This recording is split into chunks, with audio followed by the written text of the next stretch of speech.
Bismillah ar-Rahman ar-Rahim. Your Highness, Sheikh Hamad bin Jassim bin Jabir Al Thani, Prime Minister and Foreign Minister of the State of Qatar, Your Excellency Sheikh Hasina, Prime Minister of Bangladesh, Your Excellencies, Your Eminences, honorable guests, ladies and gentlemen. It is an honor for me to address this distinguished audience of policymakers, academicians, and opinion shapers at the Islamic World Forum, US-Islamic World Forum, convened by the Brookings in partnership with the State of Qatar. At the outset, I'd like to extend my sincere thanks and appreciation to His Highness Sheikh Hamad bin Khalifa Al Thani, the Emir of the State of Qatar, and Sheikh Hamad bin Jassim, Prime Minister and Foreign Minister of the State of Qatar. I would like also to express my thanks and appreciation to the Brookings Institution and Saban Center for organizing this important annual event. I am particularly pleased that as a Secretary General of OIC, I bring the voice of the 57 member states who happen to form the world's second largest international intergovernmental body that I have the honor to lead. Ladies and gentlemen, I had the privilege of addressing this forum last April in Washington, D.C., and remarked that United States-Muslim world relations were witnessing historic developments. Today, there are even more profound and critical changes that are taking place, and more are yet to come in different parts of the Muslim world. However, there is a tendency to refer to these events as an Arab Spring, and I think this is a wrong term. Arab Spring is an incorrect definition which narrows our understanding of what is currently taking place. Spring is a short period, one of the 4 seasons, and what happened and what is going on will take more than 1 season. I would say these events reflect more an autumn for dictators. Yet the experience of each country in the Muslim world has been distinct.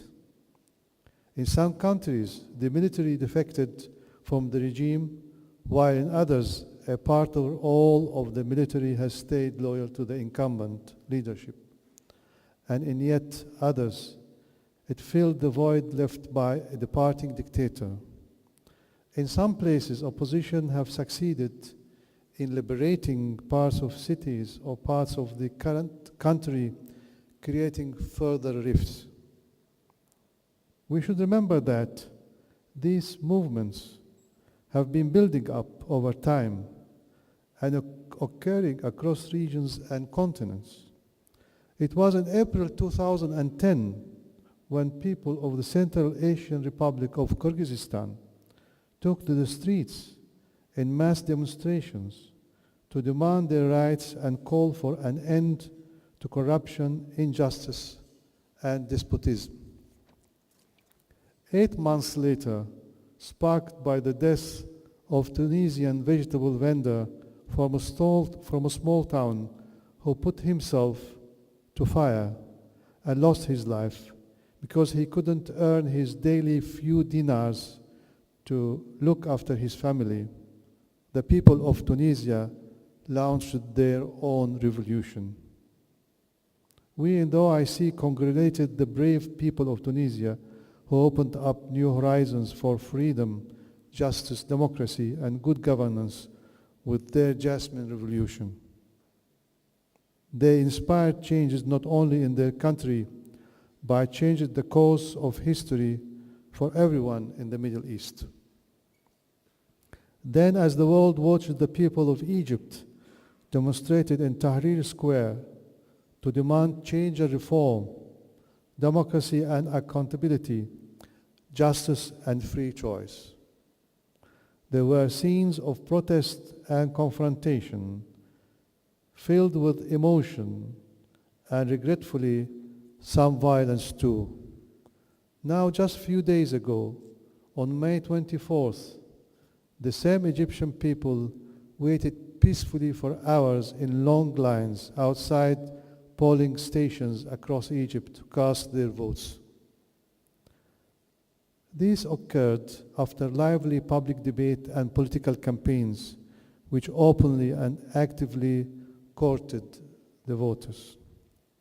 Indeed, today, we see a variety of political parties vying for the chance to lead. Some we have liked, while some others we may not. But if anything, the movements of the last year have shown the continued importance of open debate and free discussion in the public sphere. Those countries that have higher degrees of political freedoms benefit from the public debate and the negotiation of new ways of governing, leading to political stability, and will serve as role models for others. While it will take time for democratic forms and governments to evolve, it's clear that autocracy and authoritarian regimes have been rejected, and people seek the right to choose and change their leadership by peaceful means. Truly, greater participation by the people will bring greater security for the region. Democracies will not be swift to launch conflicts or wars against others.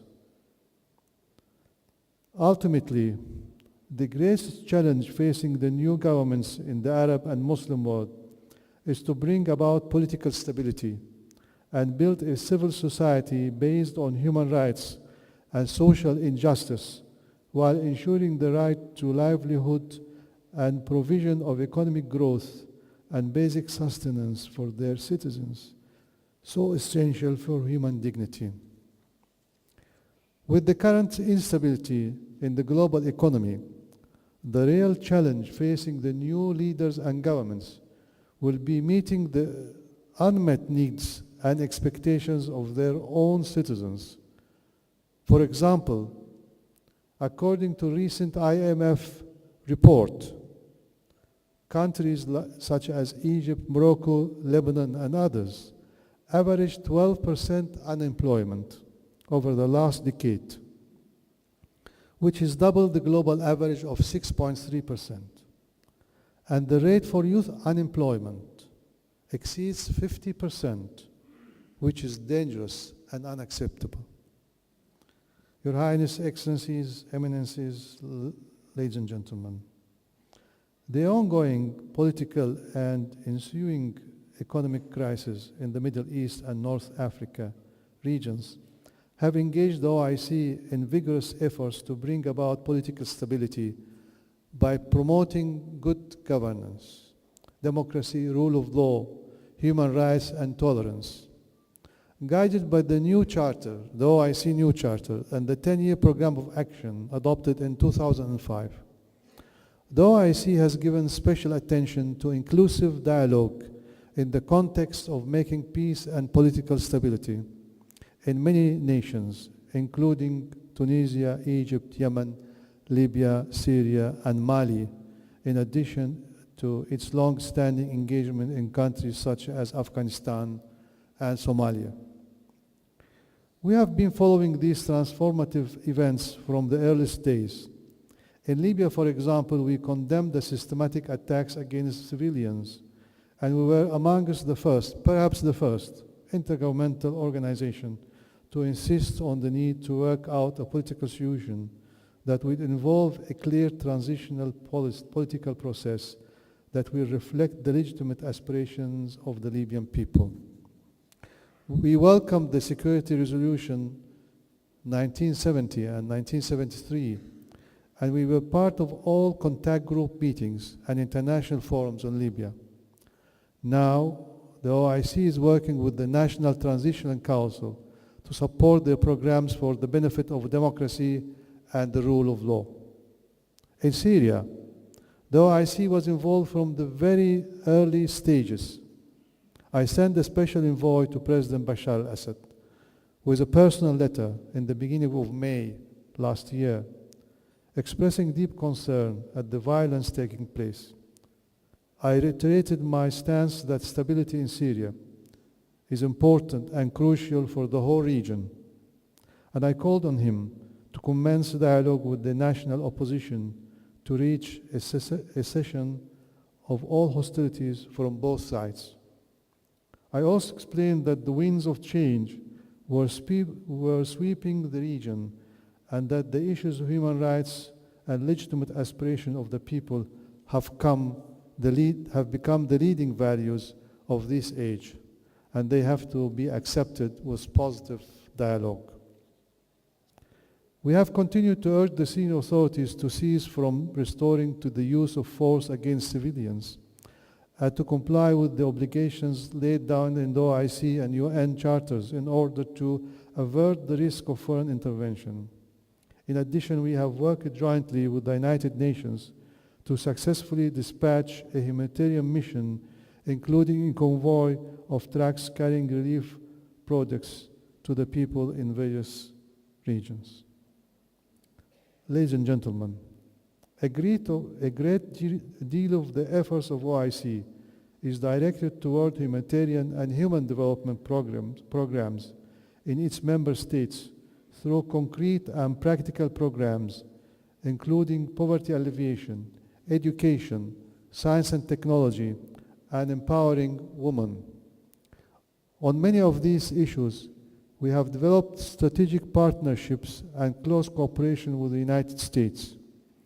We have, for example, launched joint programs to eradicate polio and promote maternal and child health in Mali and Bangladesh. Just 2 months ago, I visited Washington, D.C., and I met with Secretary of State Hillary Clinton to share our views on the developments in the region, and also signed a memorandum of cooperation between the OIC and USAID that will strengthen our work in the humanitarian field. This will bring together the aid delivery and distribution networks while ensuring better coordination on the ground in critical areas of need around the world. In these days, the OIC and the United States have developed strong and effective partnership which can be traced back to the earliest days of the Obama administration. In fact, with President Barack Obama, when President Obama was elected to the office of the President of the United States, many people across the world hoped for a new positive direction in United States-Islamic world relations. I also wished to share with him my views on this subject as Secretary General of the OIC, and I wrote to him an open letter which was published in New York Times on January 21, 2009, the day President Obama assumed office. My letter was an invitation to a new partnership for the United States and the Islamic world based on mutual respect and mutual interest, as well as a reflection of the aspirations of the Muslim world from the new United States administration. A few months later, I was officially invited to Cairo for the historic speech delivered by President Obama, and I was delighted to hear his call for the Islamic world and the United States to work together in new partnership to achieve justice and prosperity for all people based on mutual respect and mutual interest. His speech became a landmark address widely praised throughout the Muslim world and beyond. Let me give you one example of United States OIC cooperation that is important to underscore, which is the joint effort, which is this example is about the joint effort to combat intolerance, discrimination, and incitement to violence based on religion or belief. For more than a decade, the OIC had been successful in adoption of a resolution on defamation of religions at the United Nations Human Rights Council in Geneva and the United Nations General Assembly. After being universally accepted in the initial years, the resolution began to receive opposition from certain quarters who perceived it to be Islam-centric and to be designed to restrict freedom of speech. We noted that certain interest groups were active in giving a wrong twist to the spirit of the resolution by wiping fears and doubts among the common people that the OIC resolution went against universal values. These accusations were incorrect, inaccurate. I would like to reiterate here that our objective in tabling the resolution was to combat intolerance based on religion and faith and to find a working mechanism so that freedom of speech, to which we all are committed, is not abused to incite hatred and intolerance, including violence. The OIC continued to remain engaged with the United States and others in Europe to reach a common ground that would meet the concerns of both sides and to take a common position that would help in combating interfaith intolerance. Then in my address to the 15th session of United Nations Human Rights Council in Geneva in September 2010, I proposed 8 points that I believed would contribute in a positive manner in combating intolerance, hatred, racial discrimination based on religion and faith, and leading to a common path in understanding the issue through dialogue, mutual respect, and understanding. I was happy to see that my proposals were welcomed by Secretary of State Hillary Clinton and became the basis of the historical consensual adoption of United Nations Human Rights Council Resolution 1618 in Geneva last year, under the title Combating Intolerance, Negative Stereotyping, and Stigmatization of and Discrimination of Incitement to Violence and Violence Against Persons based on Religion and Belief. This resolution was a landmark event as it proved that the international community was united in combating intolerance and bigotry among peoples of diverse populations. Secretary Clinton and I took the initiative last July to launch the Istanbul process. We were joined by the foreign ministers of OIC and European countries, including Baroness Catherine Ashton of European Union and representative of the United Nations High Commissioner for Human Rights. The relevance of 1618 was upheld by international community when it was adopted by United Nations General Assembly Resolution 16/167 last year, and again by the United Nations Human Rights Council in Geneva in the 19th session held March this year. It is now for us to truly devote ourselves to implement the resolution in its letter and spirit. We must now allow ourselves not to be coerced by the extremist elements who are doing their best to distort it and motivate public opinion against it. There is no alternative to dialogue and developing understanding among cultures and religions in our present day today. The culture of peace that we seek has to be an enduring process. Ladies and gentlemen, if we are looking for the future, we are recognizing that the landscape of the Muslim world has changed completely since President Obama entered office, and indeed even since the last time this forum convened in Washington last April. The people have awakened and their voices have risen in this region, and their views must be respected.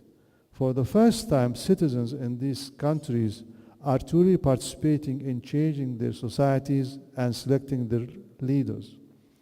This new dynamic must be respected and not feared in apprehension for the rise of this or that party or group. However, we should also remember that while many nations across the region are celebrating the opportunity to have real change in their societies, one people are still waiting for their true freedom and justice: the Palestinians. This situation cannot continue indefinitely. We in the OIC believe that the only solution to the conflict in the Middle East must be achieved on the basis of the international terms of reference, the relevant UN Security Council resolutions, the Madrid principles, the American roadmap, the Arab Peace Initiative. While the Middle East revolutions are sweeping away the status quo, this is the right time for the United States to cooperate and engage in a flexible and multilateral manner. The basis of United States-Islamic world relations must deal with this challenge of raised expectations of so many in the Muslim world. Now, in this American presidential election year, the world is watching to see if the United States will fulfill its promises and act as the main interlocutor who has the trust of all parties to ensure the peace will fully and finally be achieved for the Palestinian people. In closing, I would like to wish you all successful deliberations, and may your discussions and recommendations bring further understanding of the nature of relations between the United States and the Islamic world, and how that can be constantly improved and nurtured for a better and more peaceful world. I thank you for your kind attention, and God bless you all.